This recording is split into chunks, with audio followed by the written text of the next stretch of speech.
Gelerdim ben ara desem gelerdim, ama sen bir defa çağırmadın beni.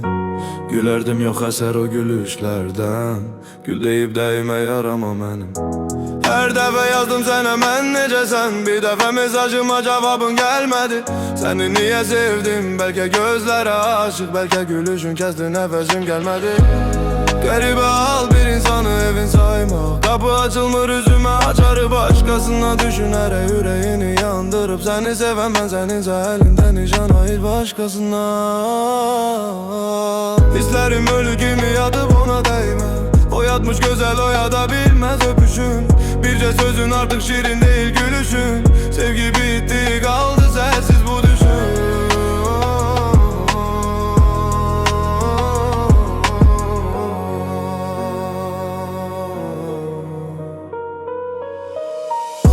Belki de sana anlamı yok bunların, belki düşünersen bütün olanları. Akı niye vermedin sevgime değer, pul var devlet var anla geldi keder.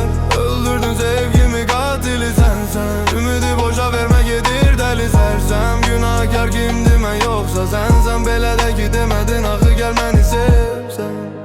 Karanlıkta kaldı adın sesin, sustum çünkü bitti içimdeki nefesim.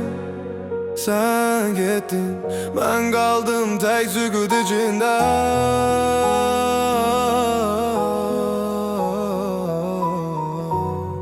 Bu sevginin katili sen oldun sessizce.